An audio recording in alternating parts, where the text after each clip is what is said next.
All right, so a lot of talk about this meeting coming up in Switzerland. What is your take on this? Are these just initial talks, or could something actually be hammered out over the weekend? Well, this will be the first formal negotiations between the U.S. and China during the Trump administration.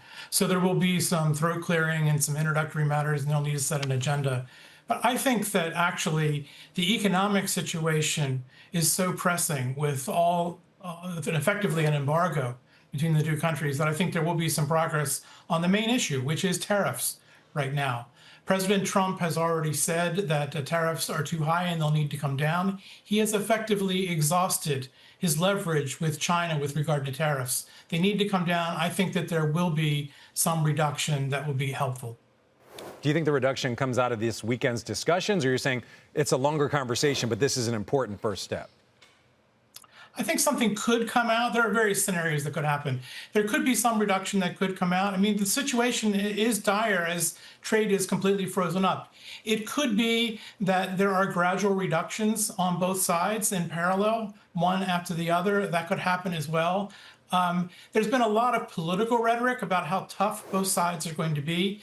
But both sides in trade negotiations have a long history of turning on a dime. Trump has imposed many tariffs and reversed them, and the Chinese have done similar sorts of things in other contexts. So I do think something tangible will happen. Whether that would be the beginning of a gradual or a quick process, I think remains up to, we need to see what the atmosphere is going to be like during the meetings. All right, so you've worked for both Republican and Democratic presidents. I want to ask, have you ever seen a president like this one when it comes to a trade negotiation, just kind of his style? And what do you make of a lot of the rhetoric that we're hearing, not only from the White House, but also from Beijing? Beijing seems to think they have the leverage. The White House seems to think they have the leverage. Who, in your mind, really has the leverage when it comes to these discussions? Well, your first question, Trump is unique. He sees himself as a wheeler and dealer that can make deals off the cuff. That's not how trade deals are made. Trade deals are made after long negotiations, and leaders then bless them. So we're in a different realm here. In terms of who has the upper hand, I think you need to ignore a lot of the rhetoric about how tough they're going to be. That is rhetoric for domestic audiences, I think. I think both of them need each other.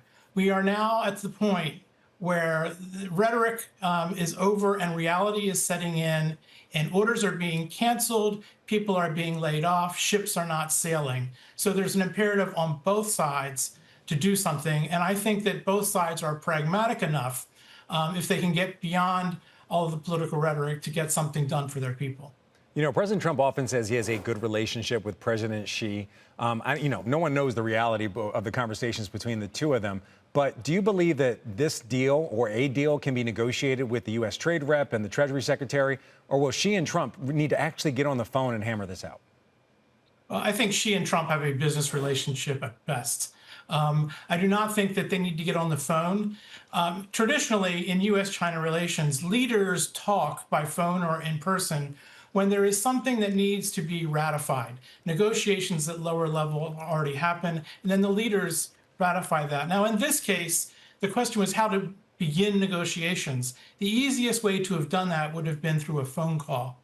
Instead, relations between the U.S. and China are so tense that even just requesting a meeting is now considered a sign of weakness. So they went through an elaborate series of procedures where they're going to, instead of the leaders meeting, they're meeting at the next level down. They're meeting in Geneva, which is equidistant between the two countries. No one is hosting the meeting. There were parallel announcements in both capitals saying that the leaders would be visiting Switzerland. And in the middle of the announcement, it said, and oh, by the way, we're going to be meeting the other party in this negotiation. So all of that was to avoid these protocol problems and the appearances of weakness. In fact, I think neither side appears weak here. Both of them need each other, and the negotiations, I'm glad to say, are going to start.